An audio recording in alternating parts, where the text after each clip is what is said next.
It's your girl right here from the Philippines, and today we need to have a serious talk about visa hunters.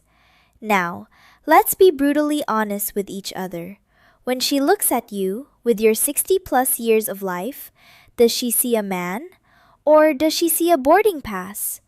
A lot of good, older foreign men think they've finally found true love when all they've really become is a non-stop, first-class flight to a new life in their country. And they are the last ones to realize it. They are the ones paying for the ticket, the baggage fees, and the in-flight champagne, only to be left alone at the terminal when the passenger reaches her final destination. I am here to show you how to read the flight manifest before you get taken for a ride. The problem is, you want to believe in the fantasy. You are so tired of being treated like a ghost in your own country that you ignore the warning signs. You mistake a good sales pitch for genuine affection. In this video, I'm giving you the tools to tell the difference. We will expose the quiet, subtle tactics that separate a woman who wants a future with you from a woman who just wants a future in your country. And the last sign, the one I'm going to reveal at the end, is the most counterintuitive and dangerous of all. Your financial security depends on you understanding it, so pay close attention. Let's be real for a second.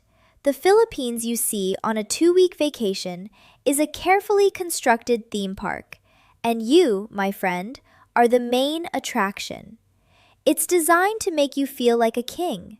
The smiles are a little wider, the service is a little faster, and the attention from beautiful young women feels like a warm balm on a lifetime of scars from the Western dating scene. But it's a show.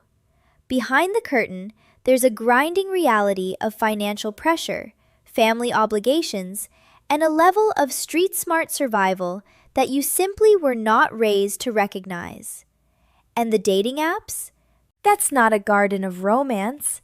It's a stock market, and your profile, with your age and your nationality, is a blue-chip stock being watched by hundreds of hungry traders. But listen to me, and listen closely. This is not your fault. You are a good man, an honest man, who was raised in a world where a handshake means something and a promise is a bond. You come here expecting the same. You operate on a software of trust and directness in a place that runs on a complex code of subtlety, saving face, and what we call discard. The art of finding a way, any way, to get ahead. You are an open book in a library of carefully coded diaries. Your kindness is not a weakness, but they will treat it as a vulnerability. Your desire for a simple, loving connection is pure, but for many, it's seen as the perfect leverage. You are tired of being overlooked and undervalued back home. So when you are finally seen and appreciated, you want to believe it's the real thing. It's human, it's understandable, but it's also the perfect setup to get your heart and your wallet completely cleaned out. To truly understand what is happening, you need to understand the soul of the Philippines, and that soul is the jeepney. It's our crazy, colorful, chaotic public bus.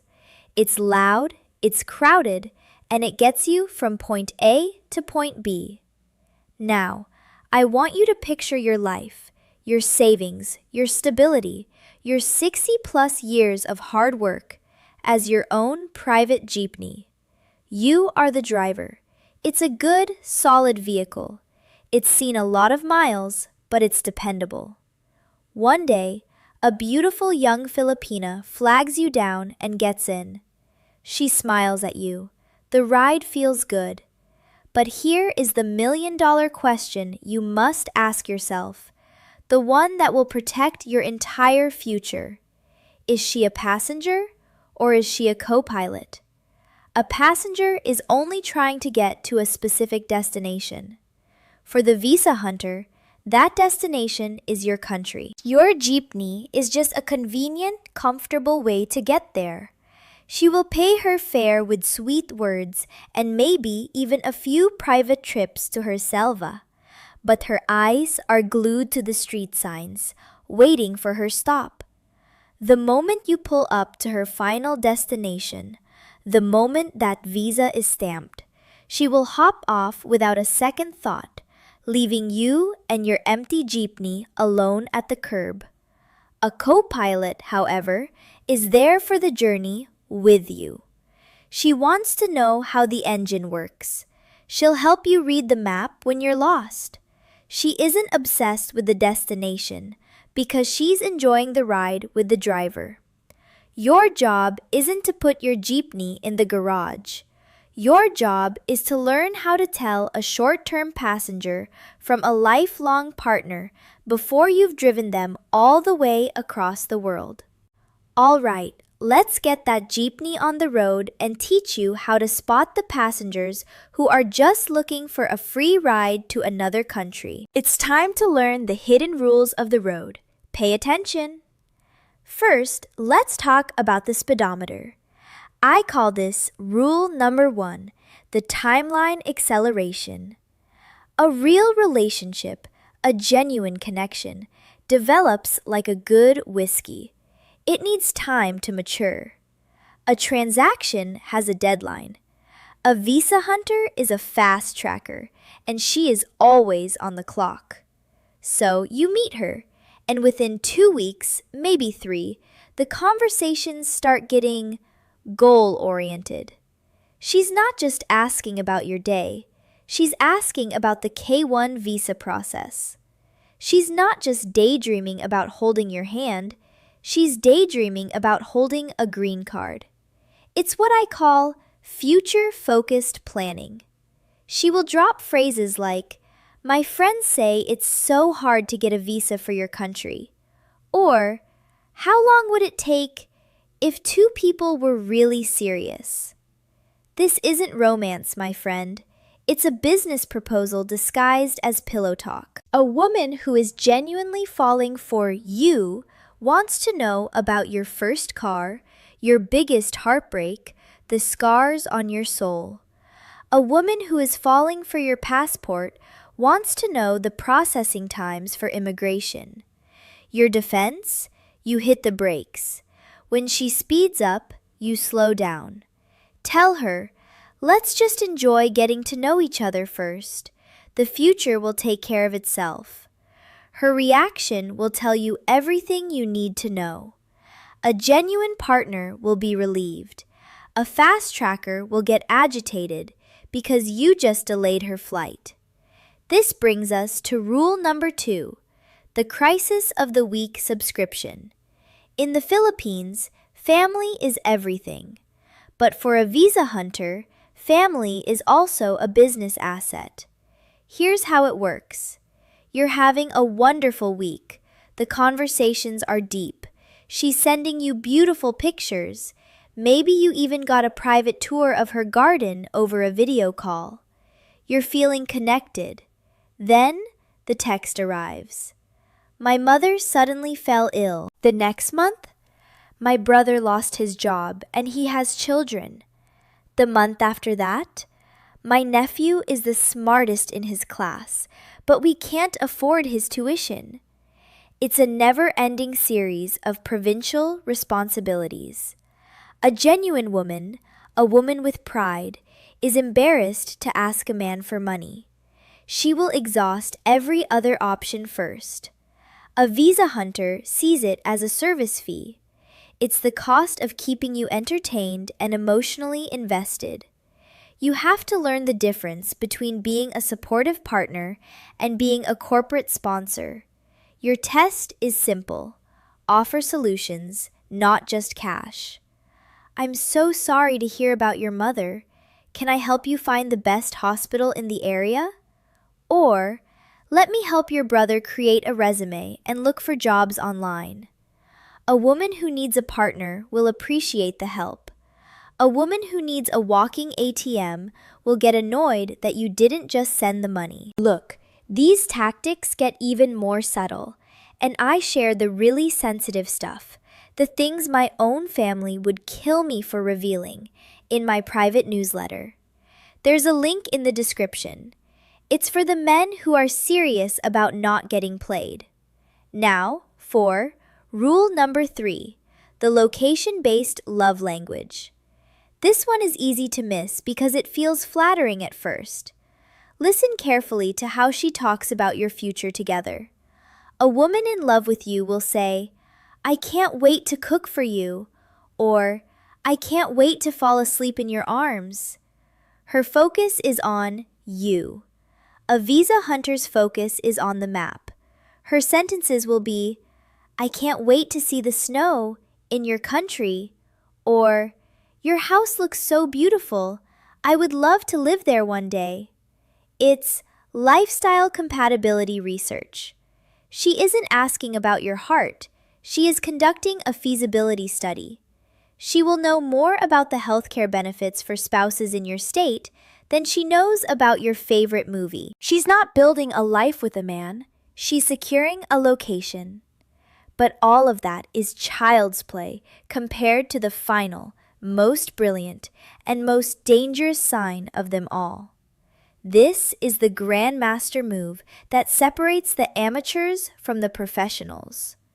The sign that a woman is playing for the grand prize, a lifetime ticket out, is not that she asks for money. It's that she dramatically refuses it.